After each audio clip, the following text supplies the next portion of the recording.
All right. Hi, everyone. Welcome to Market Matters. My name is Katie Kuntz, and I'm a social media editor here at CNBC.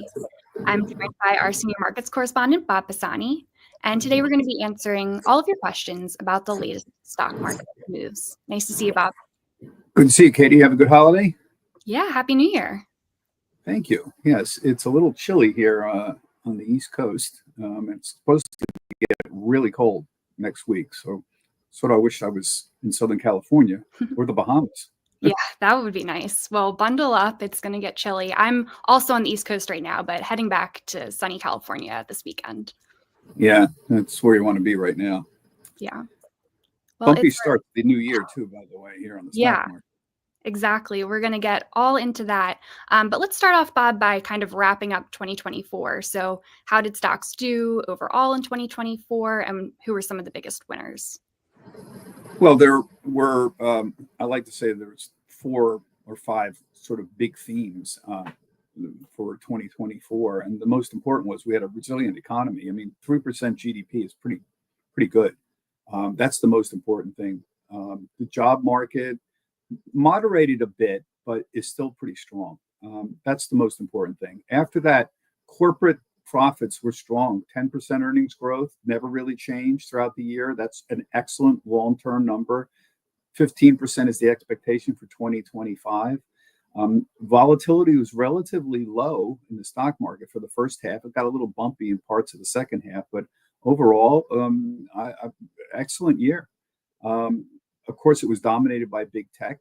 And of course, you got literally a couple, not even just the Magnificent Seven, but NVIDIA up, 175%. Broadcom was up 110%. These were the 2 stocks that had enormous earnings growth. Broadcom kind of became a late favorite, but Tesla, which had negative earnings growth, was up 60%. That is not a fundamental story there. That's a play on Elon Musk and hope for him and long-term autonomous vehicles. But the rest of the mega cap, Magnificent Seven, Meta was up 70%, and Amazon was up 45%, Alphabet's up 27%, even Apple and Microsoft. Apple, I think, was up 30%, Microsoft probably 13 or 14%. So the most important thing that happened that I saw was the AI theme not only worked, but it broadened out. A lot of people kept saying, when is the AI theme going to broaden out past NVIDIA or somebody else? But actually it did. I mean, it is a very strange year when suddenly utility stocks become popular because they're AI plays, because there's so much need for power generation for artificial intelligence that some utilities actually said we're seeing increased demand. And then there were these power generation companies, like GE Vernova, these big industrial names that do power generation. They became popular on this. Eaton is another one. They do power management, and that's an AI play because you can get more efficient power management using AI. And companies like Vistra, which is not nobody's radar, I think was the second biggest gainer in the S&P 500 after, after Palantir. I mean, that's a broadening out of the AI theme, my heavens, if you haven't seen that. Then we even saw some REITs out saying that they were getting tech companies were taking more space to support data center operations. Jones Lang LaSalle said that, and they're an old big commercial property REIT. So the AI theme broadened out a little bit last year as well. So I would say those are the big themes right there. Strengthen the economy, strong earnings growth, dominance of big cap tech, and a broadening out of the AI theme, which I think is going to get even better in 2025. So, Bob, you mentioned it's been a rocky start to the new year. Some years we see a Santa Claus rally. Why does it look like we may or may not be getting one this year? Yeah, I would not put a lot of stock in store in these seasonal things. Yes, it's true. If you go back 50 years, there historically has been more than 50 years, a rally in the last 5 days of the old year and the first 2 of the new year. That's called the Santa Claus rally. Typically, it's good for about 1.3% gain in the S&P 500. It didn't happen last year, and it doesn't look like it's happening this year, although we're up today. Today's the last day. of it. But so far, as we opened up, we're down about 1% for the last 5 and the first 2. I think tech has taken a little bit of a break here. Market breadth has not been great recently. If you look at the S&P 500, the tech index, it's kind of been sideways for the last couple of months. Most of the gains in technology last year happened in the first half of the year and part of the third quarter. The fourth quarter has been a little rockier. So we're taking a little break. There's a legitimate valuation issue for some big cap tech stocks. You want to pay 30 times more for certain large names that are pretty mature? Maybe, maybe not. That's part of the tug and pull of what goes on. We can talk about what's going to happen in 2025, but it's been a pretty good year. It's fairly rare to have back-to-back gains of 20% in the S&P 500. That's what we had. The last time that happened was 1998. And remember, we had 4 years in the mid-90s of like 20% gains. So we'll probably never see that again. So the point is, it was a very good year, and nobody should be very surprised if it gets a little rocky after 20% up years towards the end of the year. So I'm not that concerned about any of this. We were down yesterday, and everybody said, "Oh, the first trading day." I don't know what that means. I think the S&P was down 3 of the last 4 days, 4 years on the first trading day, and we still were up 20% in the last couple of years. So I wouldn't put too much in all of this. The January barometer is more interesting. That has a better track record. As goes January, so goes the year. We'll see. We had a good January. If we have a good January, so let's not worry about whether the Santa Claus rally works or not. Let's just concentrate on what the fundamentals are right now, and let's talk about 2025. I think that's the issue right now. Yeah, exactly. So let's talk about the year ahead. What is likely to move markets in 2025? Well, like I said, this is a pretty good handoff. The economy is strong. Earnings estimates are still pretty strong. If you look at what matters in 2025, it seems like the same things that are going to matter as in 2024. Technology stocks and interest rates. So the technology stocks, the Magnificent Seven, you think this story would be over by now, but the Magnificent Seven ETF was up, I think, 60% last year or something like that. I forget what was up, but something like that. Here's the key stock. If you take out the Magnificent Seven from the S&P 500, the S&P would have only been up 4% last year, not 24%. And I think it was 6% in 2023.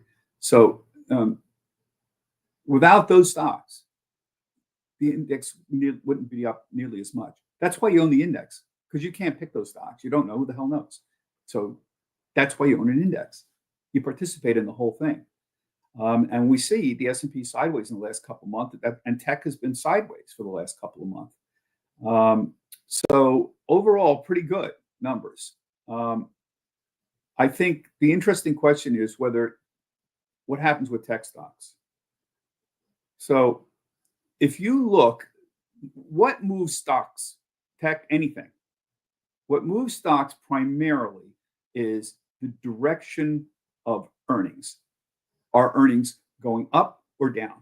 Okay, so you got a XYZ stock expecting earnings up 10% in 2023, up 12% in 2024, and up 14% in 2025. Well, okay, every year the earnings are up, and every year they're up a little more. They're accelerating 10, 12, 14.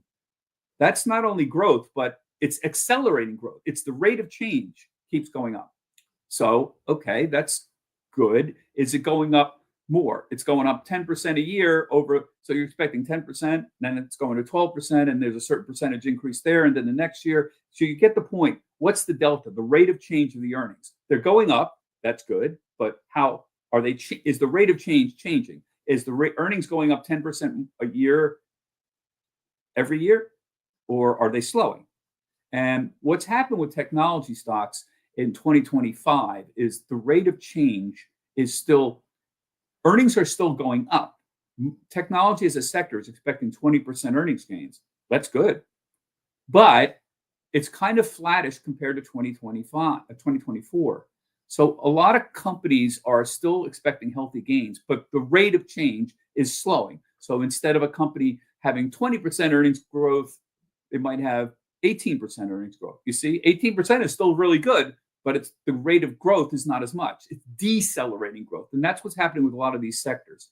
So if you look at some of the tech-oriented sectors like technology and consumer discretionary, that consumer discretionary has Amazon and Tesla in it, or communication services that has Alphabet in it, the rate of change is slowing. And that generally is a warning sign to investors that valuations are high and be careful. On the other hand, if you look at other sectors that nobody cares about or don't pay attention to, more value-oriented sectors like healthcare, industrials, materials, those are seeing earnings estimates higher in 2025 than they were in 2024. So I'll give you an example. Healthcare, I think, had earnings growth of 5% in 2024. They're expecting 20% in 2025. Industrials were sort of flat. They're expecting like something like 19 or 20% earnings growth. You see, so the change is noticeable. Generally, under traditional valuation metrics, you'd be interested in buying these undervalued sectors and selling ones where you're getting decelerating earnings growth, like some of the technology sector. On a fundamental basis, you would be interested in that. You should be. Now, whether or not this kind of facts that I just told you about actually entices tech stock investors is not clear, because a lot of these investors have gotten so used to these big run-ups that they have what's called recency bias. They think that NVIDIA is going to go up 170% every year. It's not. It's not. And there's going to be a point in a couple of years where we're going to stop talking about NVIDIA. We already did to a certain extent. Broadcom became a more favorite name than NVIDIA. They'll drop stuff really fast, but people have this recency bias. So in theory, there should be people looking at these undervalued sectors, and value investors should be pushing them. And they are. But whether or not everybody gets off their high horse and saying, I don't care about NVIDIA anymore, the market's going to rotate, we don't know. You can have very highly valued markets for a long time before people finally move away from them. We don't know.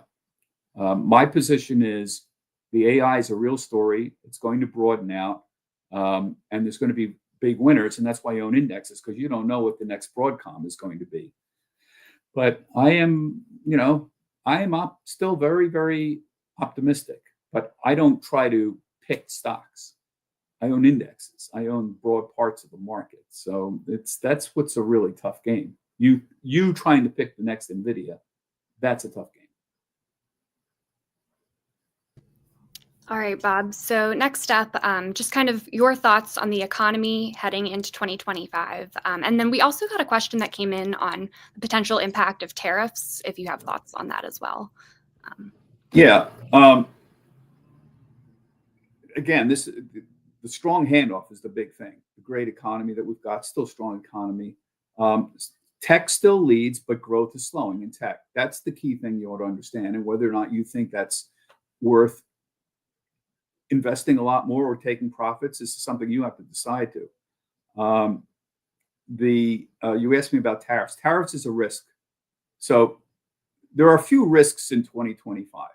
Policy risks. One risk is the Federal Reserve could make an error. The Federal Reserve has two mandates: to keep employment high and to combat inflation. Right now, they're having a hard time deciding if they want to cut rates a lot, because there are parts of the economy that still have stubbornly high inflation, like even housing. And because of that, they're reluctant to cut rates that much. And they want to keep rates a little bit higher to combat inflation. Well, if they do that and the job market suffers, they could make a policy error. It's hard to figure out that dual mandate. How do you get that right? So there's a possibility the Fed could keep interest rates higher for longer. The market seems to want higher interest rates. The bond vigilantes are very involved, but that's another risk. So the first risk is the Fed could have a policy error. The second risk is the Trump administration could have a policy error and implement tariffs that are so high that it causes parts of the economy to slow down. it causes inflation. So there's a risk. There's the tariff risk that you have. That's a tricky game to figure out. Most people think Trump is transactional and they'll make some kind of deal. He's using it as leverage, maybe. But there is a risk that they could go too far on it. A third risk is the bond vigilantes that are out there. The bond vigilantes are arguing the debt levels are too high. We are, 25% of our debt is short-term, 1 year or less treasuries, and they're rolling that over at 4.5%. And that's going to cause, funding costs to go up, and we need to find a way to deal with that. So they're pushing rates up. And bond vigilantes can get very aggressive at certain times when they have influence. So there's three risks for the year, one of which is what I mentioned for you about the tariff risk. That's very real for 2025. I happen to like where I see interest rates right now, and I'll tell you why. It looks more normal to me. I know rates have gone up or moved up in the last few months, but if you look at the yield curve, which is how the interest rates you're paying from stuff on the short end, like 3 months, to stuff in the middle end, like 5 years, to stuff at the long end, like 10 years, it's normal. It's much more normal now. In other words, you should be getting a lower interest rates for 3 or 6 month treasury bills than for a 5 year treasury note. And you are now finally getting better, lower short-term rates, higher long-term rates. That's called a normal yield curve, and it should look like that. And 4.5% on the 10-year, somewhere around there, seems right to me. Now, I know there are people in the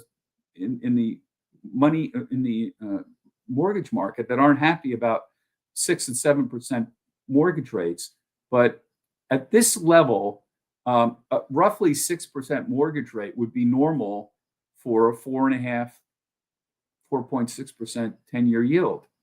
I would like it to be a little lower than that, but that's not unusual. What was unusual, what happened a few years ago, when all of a sudden you had 1 or 2% 10-year treasury yields. That's ridiculous. Think about this. Are you going to lend the government money for 10 years for 1% or 2%? That seems kind of crazy to me. Well, now you can do it for 4.5%. And that seems a lot more reasonable to me. So I don't have savers love that.